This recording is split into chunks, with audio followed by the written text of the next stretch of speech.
I thank organizers for giving this opportunity. So here I will discuss if we made an attempt to see if whether leptogenesis leaves any imprints on gravitational waves which are generated from the first order phase transition. So these are the contents of my presentation. I first give a little motivation to this topic, and then I will discuss the leptogenesis from the heavy scalar decay and the gravitational wave from my first order phase. I will give a small introduction.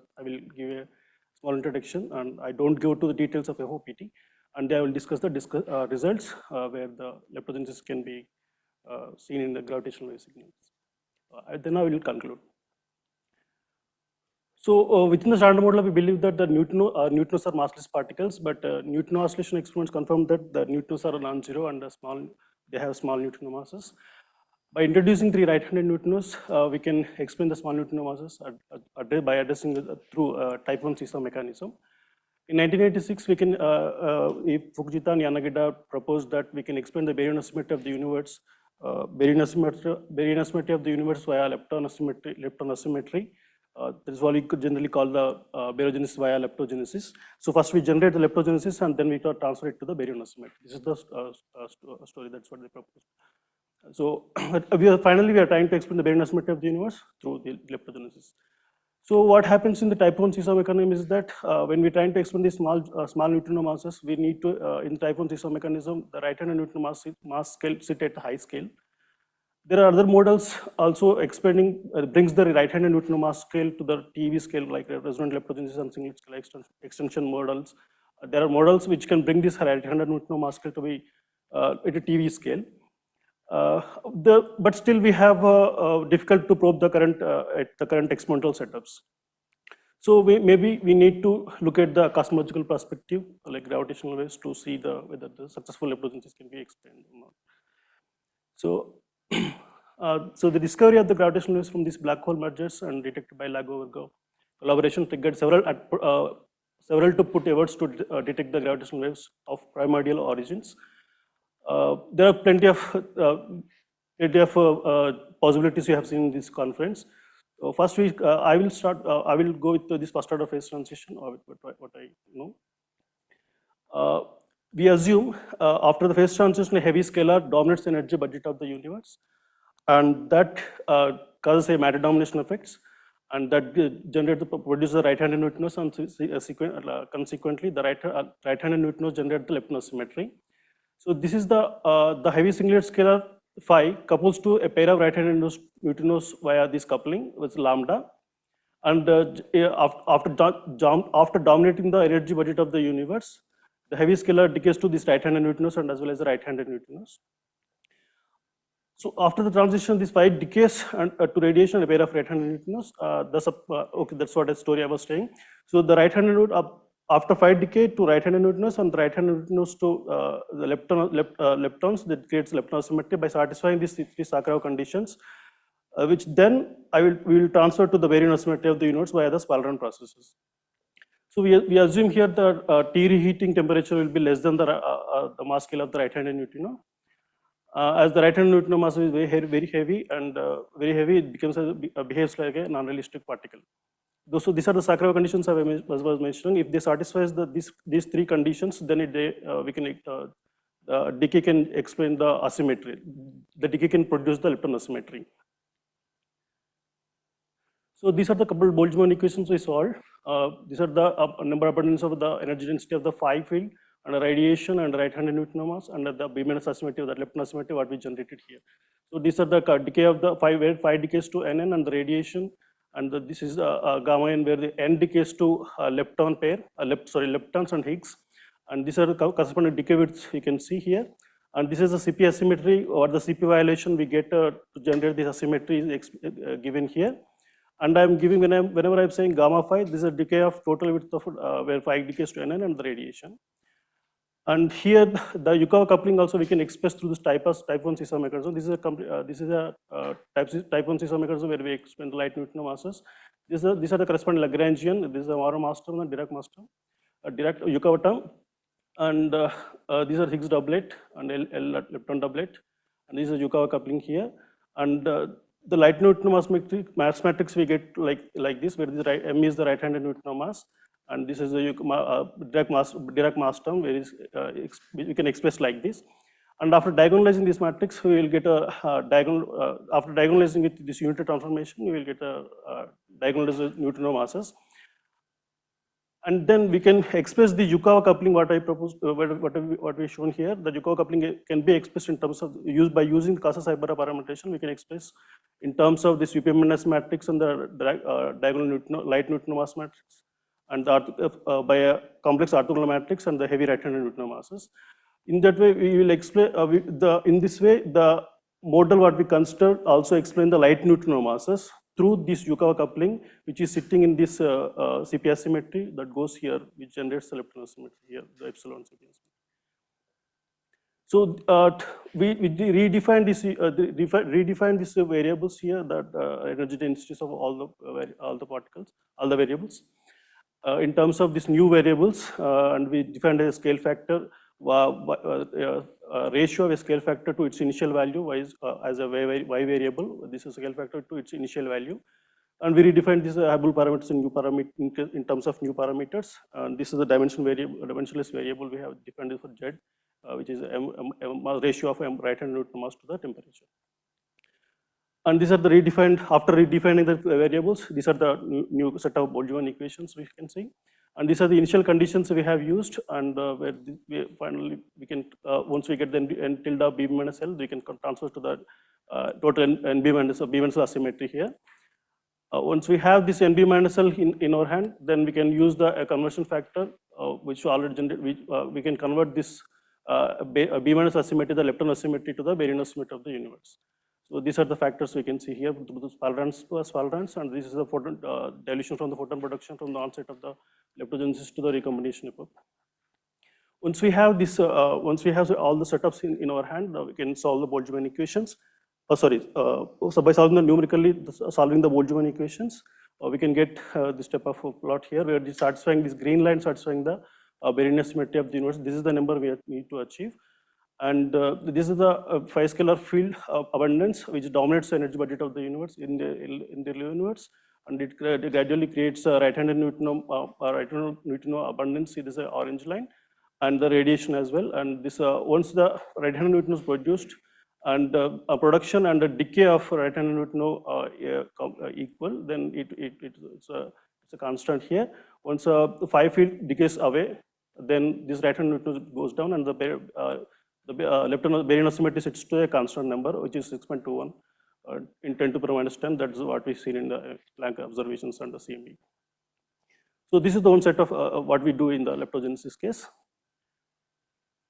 So here we have considered the gravitational waves from this FOPT, and so these are the corresponding abundance of GW which are coming from the collision and sound waves and the turbulence. So we followed closely this John Ellis paper, and we have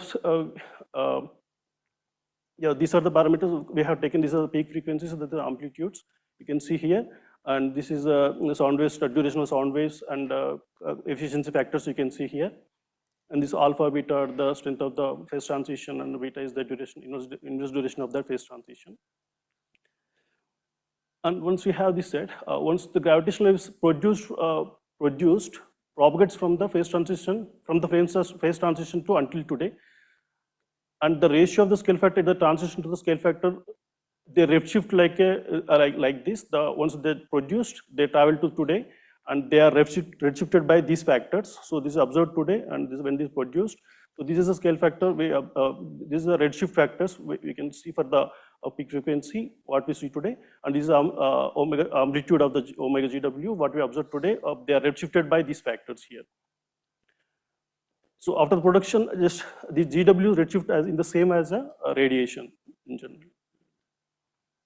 So a period. So this is what happens in general once they produce, and what we observe today, radiation domination. If we have a period of matter dominations, then that matter domination can modify the GW abundance what we observed today. That's what it will. Then the GW spectrum will redshift as this way. So if a frequency is greater than f star, this as usual, this redshift will go like this. But below phase transition, below f star, this is a phase transition. The frequency corresponding to the transition, the phase transition. So this is the factor. They will take it the low frequencies, and this is the corresponding redshift factors. Redshift factor it will take, and this AF corresponding to the scale factor corresponding to the horizon mode, that 2 pi f, which enters the re-enters the horizon. So in presence of this matter domination effect, this GW amplitude redshift factor goes like this, and where from if we take this from scale factor A star to suppose A star to A naught, then we can embed a reheating due to which is caused by the phi domination in the early nodes. The second reheating we can be expressed like this. This is the factor. It additionally will take if we have matter domination in the early nodes. And after phase transition, if we have phase phi matter domination, this is the factor extra we will get here. And for the frequency redshift factor, we can see this type of factor it will appear for the normal redshift factor. Additionally, we will get this one if we have a matter domination after phase transition.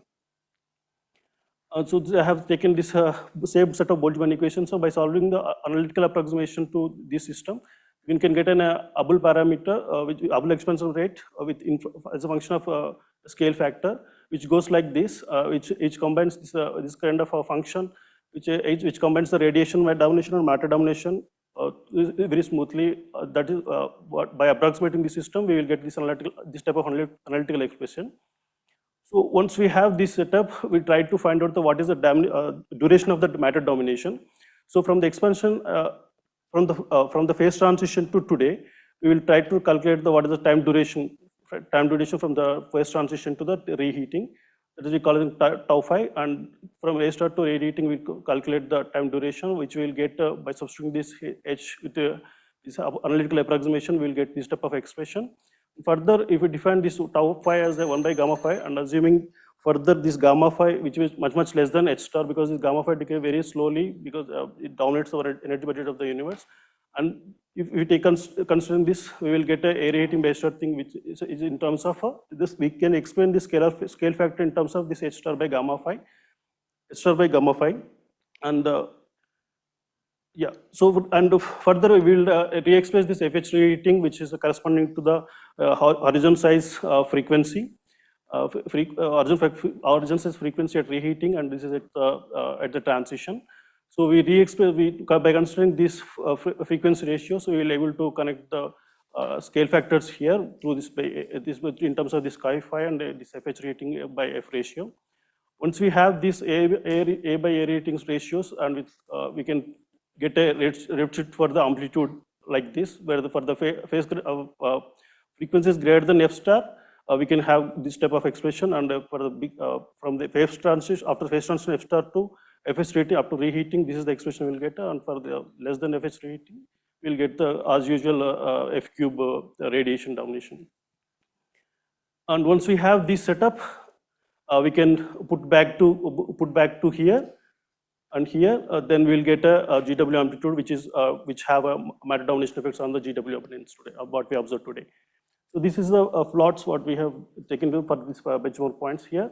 With the FOPT parameters we have given here, and this is the gamma phi which play key role in this mode in this parameter space. So we are comparing this GW signal here, this is a radiation domination case. And when we have matter domination, this is the behavior we will get. This is the matter domination period we will get here. And the signal is suppressed from the when compared to the radiation domination, and the matter domination is this signal is suppressed and move left side to the lower frequencies. And further also we have seen different by changing this gamma phi, we can see that plateau is increasing based on this gamma phi values. The plateau will increases here. So in that way, we can see the matter domination effects in the GW signals, what we observed today. And these are the final results, what we have shown. For the leptogenesis case, this is a parameter space, because these are the free parameters in this model for the leptogenesis. This Yukawa coupling, this coupling where phi couples to Nn, and mass of the phi scalar particle. And this Mn is, as far as we take very small from compared to this M phi, then this will not play any role. But these are the two parameters will play the key role. And that's what we have plotted here, lambda versus M phi and the corresponding gamma phi versus M phi. And if you see the baryon asymmetry satisfying around 10 to the power minus 10 here, sits here. So the corresponding parameter space satisfies in this region, and corresponding to gamma phi that satisfies here. If we take one point which satisfies the baryon asymmetry, then we can get this type of gravitational wave signal which falls on this ET, and the matter domination, corresponding matter domination effect falls on the desigo and BBO. These are the corresponding parameter space we have taken here. And if you took further this SNR values, these are the for the LISA and desigo and BBO, we can see for the last gamma phi region, what we satisfying compatible with leptogenesis. Leptogenesis is around sit here, and for that we can see the SNR values are very high compared to the more than 10 SNR value greater than 10 value. So there we have it is a long scale. So the huge signal we can see.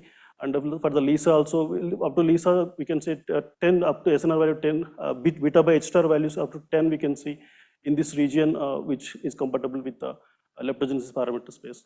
With that, I will conclude. So to explain the baryon asymmetry of the universe via leptogenesis, while addressing the non-zero light neutrino masses through type 1 CISA mechanism, we require the mass scale of the RHN to be very high. Such high-scale leptogenesis challenge to proving lab experiments. Therefore, we may require to see the GW signals as alternative pathways to the test leptogenesis.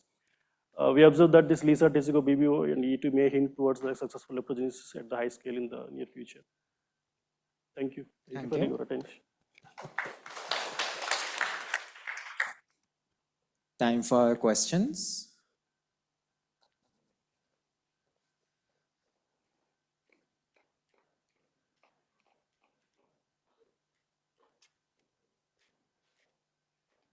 Hello. Yeah, great. Okay, hi. In your gravitational wave, you generate the GW from the phase transition. Typically, the GW production generated from the phase transition. No, generally this goes FQ and then fall. Your gravitational wave some oscillator near the peak. What is the physical reason behind of this? Oh, this one. Talking about this one. With the oscillation nature around. Oh, sorry. This is a contribution from the. So we have from the FOPT we have taken contribution from this sound collision and sound waves and turbulence, right? So actually in this case, this collision due to collision and the sound waves contribution, this is a behavior we see here. So this is like a collision contribution, and this is from sound wave contribution. You can see somewhere here the turbulence contribution will be there. The sum of three contributions is this behavior. There is no oscillator behavior I can see. Okay. This contribution from the different sources. Thank you. Any other questions?